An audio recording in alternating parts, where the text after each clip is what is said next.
Kita kan sama-sama belajar ya. Jadi hari ini memang Anda-anda semua akan dibekali oleh kami, oleh para tim pengampu, sebuah topik yang saya yakin topik ini sangat penting sekali. Bahkan topik ini yang akan menentukan bagaimana perkembangan bisnis Anda di Sandob ke depannya. Ya. Dan boleh juga dikatakan bahwa materi inilah yang akan membuat bisnis Anda bertumbuh atau tidak. Ya. Materinya apa namanya? Apa? Follow up. Ya. Nah, kenapa follow up ini sangat penting, Bapak Ibu semua? Karena semua hasil closing Anda di bisnis ini, closing baik dia sebagai konsumen, apalagi closing dia sebagai downline, itu sangat ditentukan dengan bagaimana kemampuan Anda untuk melakukan pendekatan, bagaimana Anda melakukan komunikasi yang intens, bagaimana Anda memperlakukan prospek Anda, ya, supaya dia benar-benar punya kesamaan dengan Anda. Manusia mencari kesamaan kan? Ya. Dan akhirnya ada sebuah persetujuan di prospek Anda yang mengatakan, yes, I do. Maksudnya, iya, saya join, iya, saya membeli produk. Nah, karena pentingnya materi ini, makanya diberikan waktu kepada saya sampai 4 jam, Bapak Ibu semua, untuk mengupas satu topik tentang follow up. Padahal kalau secara garis besar, follow up adalah tindak lanjut, betul ya? Setelah dipresentasi, ya, dihubungi kembali, betul? Setelah itu selesai kan? Selesai materinya kan? Udah selesai. Yang penting follow up itu setelah dipresentasi, maksimal katanya 2 kali 24 jam, dihubungi kembali. Udah selesai. Gitu materinya. Hah? Tidak ya? Tidak sesederhana itu kan? Tidak sesederhana itu. Nah, Bapak Ibu semua, follow up ini apa komponen yang akan menentukan keberhasilan follow up? Pertama adalah bagaimana yang saya katakan lebih banyak faktor penentu adalah kapabilitas Anda. Kalau tadi sepintas saat saya datang terakhir, ya, saya mendengar dari penjelasan Pak Z sangat jelas, ya, bahwa posisi Anda, ya, penampilan Anda, cara berkomunikasi Anda, body language Anda akan sangat menentukan prospek Anda menyatakan ya atau tidak, betul ya? Ya, tadi kalau Pak Zed mengatakan ya penampilan sangat penting sekali, betul? Ya, penampilan ya ada pepatah jangan menilai buku dari judul. Ya. Tapi kalau bisnis ini closing prospek sangat ditentukan oleh cover Anda. Ngerti maksudnya? Penampilan dan sangat menentukan. Bahkan dikatakan saat Anda follow up, berjumpa kembali dengan prospek Anda, 30 detik pertama itu yang akan menentukan yes or no, deal atau tidak deal. Ya. Itu salah satu faktor, salah satu saja. Selain penampilan ya tentu kemampuan Anda, kemampuan skill komunikasi, kemampuan knowledge produknya, kemampuan yang lain sangat menentukan.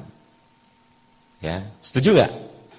Karena Bapak Ibu semua, dalam ilmu salesmanship, ya, dalam ilmu salesmanship, seseorang memutuskan untuk membeli atau tidak lebih banyak ditentukan oleh produk atau yang menjual. Benar nih. Lebih banyak ditentukan oleh siapa yang menjual. Ya. Bukan ditentukan oleh lagunya apa, tapi siapa yang menyanyikan lagunya. Betul ya? Nah, hari ini kita akan sama-sama belajar. Ya, bagaimana kita memaksimalkan potensi Anda supaya kita jauh lebih gampang closing dari follow up Anda yang perfect, dari follow up yang punya kekuatan magis istilahnya. Punya kekuatan magis sehingga kalau Pak Z bilang tadi belum dipresentasi, belum dijelaskan ulang, orang menyatakan, oke Pak, saya bergabung 7 unit. Ngeri kan kalau begitu ya? Betul ya? Nah, kita akan sama belajar. Nanti gambarannya lebih kurang 2 jam sampai jam 12 itu kita akan lebih banyak teori. Ya. Setelah makan siang itu akan kita sama-sama diskusi, kita akan sama-sama praktek kelompok, dan di sini saya akan minta bantuan para pengampu yang lebih banyak berperan juga. Ya. Karena kalau follow up ini kalau hanya teori saja ya hilang gitu aja. Kalau belajar itu apa yang saya lihat keluar ruangan udah lupa. Ya. Tapi kalau dilibatkan Anda praktek langsung, maka insya Allah itu juga akan melekat di dalam diri Anda. Tapi kalau praktek juga masih tetap lupa, ya apa boleh buat. Siap? Yang sebelah sini aja. Siap? Siap. Lebih kencang, siap? Siap. Berikan aplaus dong buat kita semua.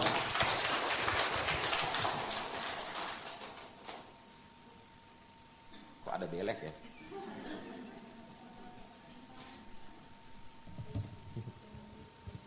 Jadi malu. Semalam jaga malam, bukan tadi malam kemarin. Pas semalam mau berangkat ke sini. Jadi ya begitulah, maklum lah ya. Oke. Ke materi.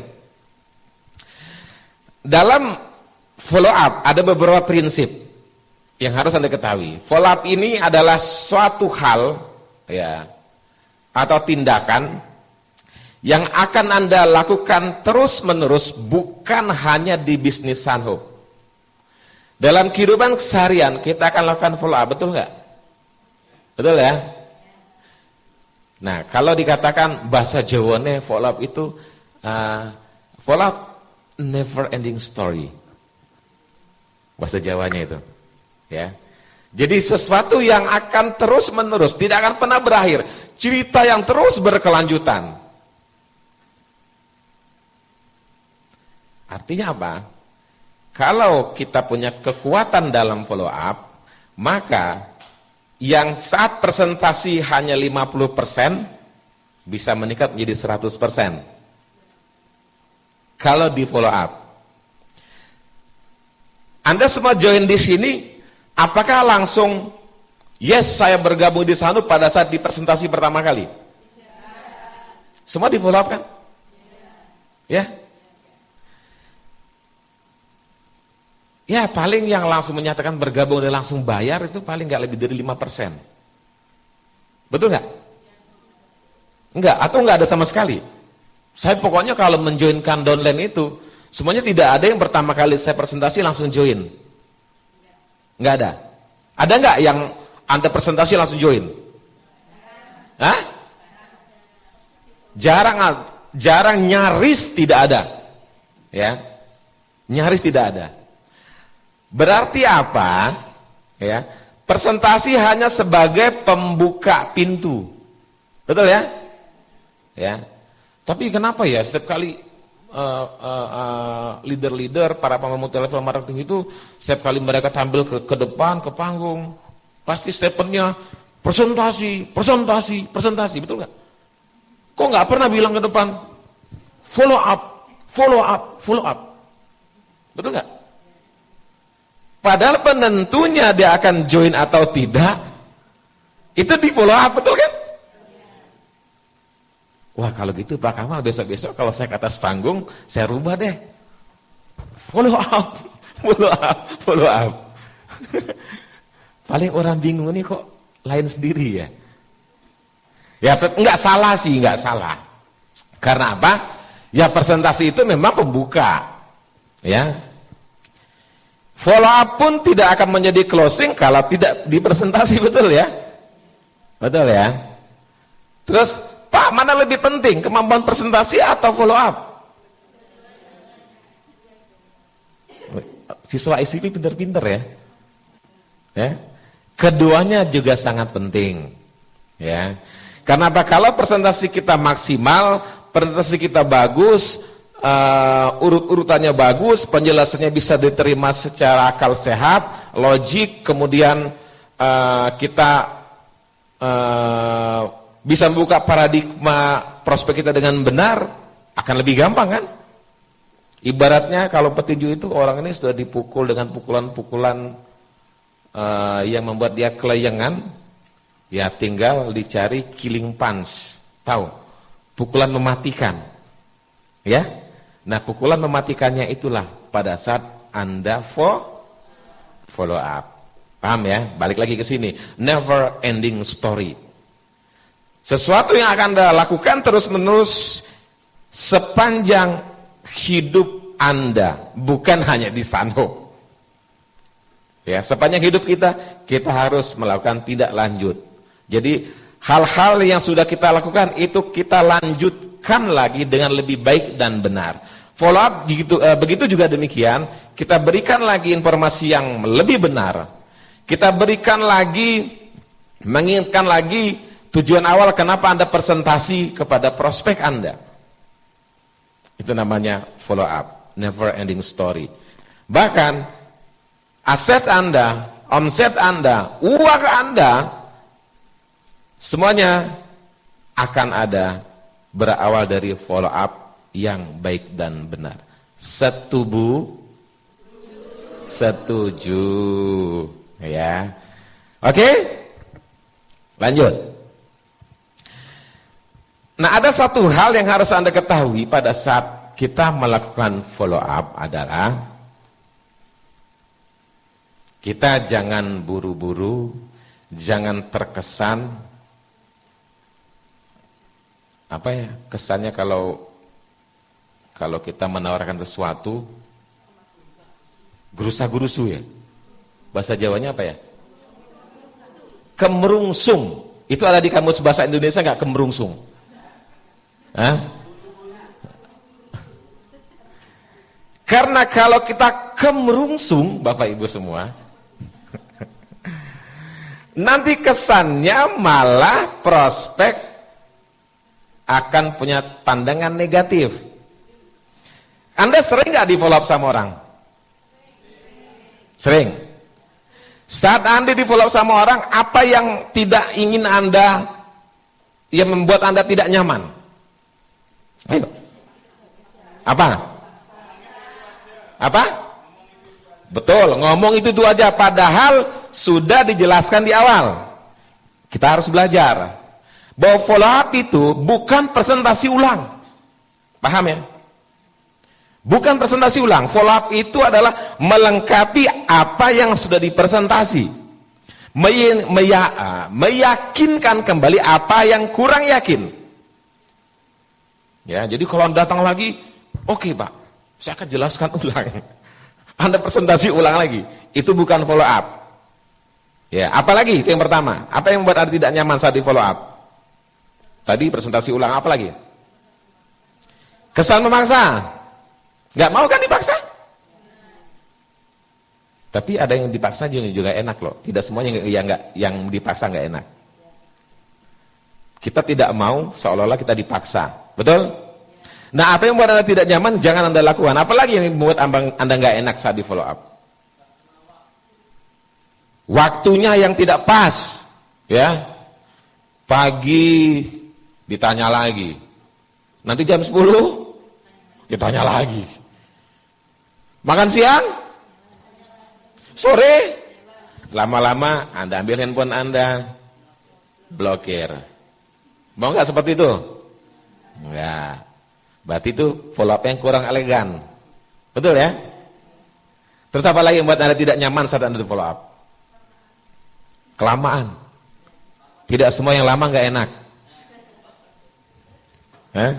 Kelamaan dalam artian apa? Kelamaan maksudnya? Follow up-nya seminggu kemudian baru di follow up. Oh, waktunya.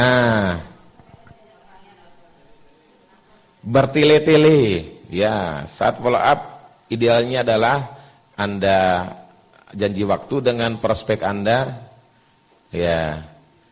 Kemudian Anda lebih bagus mendatangi, mungkin di rumahnya paling ideal. Paling lama 1,5 jam, udah paling lama. Ya. Nanti ada triknya. Terus apa lagi? Hah? Terlalu banyak bicara, betul. Ya. Nyerocos dia ngomong. Padahal yang punya need kebutuhan kita kan. Tapi dia ngomong tanpa titik, tanpa koma terus. Nggak pernah berhenti. Nah di follow up sebaliknya. Kita harus menjadi pendengar yang baik. Kan kita kalau kita nyerocos ngomong terus, kita nggak tahu dia butuhnya apa. Betul ya? Setuju? Setuju. Terus apa lagi? Nah ini. Jadi bisa jadi Bapak Ibu semua, ya. Kenapa tadi Anda merasa tidak nyaman? Kok seolah presentasi ulang? Kok lebih banyak dia yang ngomong? Kok ini, kok itu, kok dan lain sebagainya. Semuanya berawal dari Bapak Ibu semua, ya. Kalau sudah terjalin komunikasi yang baik, hubungan yang baik, itu akan menetrasil segala sesuatu yang kurang bagus, betul nggak? Betul ya? Bagaimana kita saat follow up nanti, ya, sedapat mungkin kita tuh bisa diterima dengan sangat baik. Orang nyaman dengan kita, cara tutur kata kita orang juga enak, betul? Nah kalau itu sudah terjadi, maka semua hal-hal kekurangan tadi itu akan tertutupi. Artinya apa? Sebelum follow up, bagaimana Anda melakukan atau membina hubungan yang baik terlebih dahulu? Gimana caranya Pak? Nah nanti akan ada tema, topik, bagaimana kita mengenal karakter prospek kita. Karena setiap manusia dilahirkan dengan sifat, karakter, kebiasaan, habit yang berbeda-beda. Tidak sama atau tidak semua orang tuh punya karakter yang sama. Nggak bisa dipukul rata Bapak Ibu semua. Nah kita harus belajar. Bagaimana supaya bisa masuk dengan cepat? Orang itu bisa kok dipelajari secara ilmu psikologi yang sederhana. Dari cara bicara, dari cara bertatap muka, ya. Itu bisa ketahuan, oh ini orang ini seperti ini orang seperti ini. Berarti apa? Saya akan bisa masuk kalau saya punya karakter yang sama seperti dia. Paham maksudnya? Betul ya? Karena prinsip komunikasi, prinsip dasar komunikasi adalah kita mencari kesamaan. Anda ke orang lain akan nyaman dengan yang mirip Anda atau yang berbeda dengan Anda? Mirip. Yang sama dengan Anda. Nah kalau sudah nyaman karena dia sama, kedepannya akan lebih enak atau tidak saat follow up? Oke, bangun hubungan baik terlebih dahulu. Itu ya, prinsipnya. Ini dua prinsip yang harus Anda ketahui terlebih dahulu pada saat Anda melakukan follow up.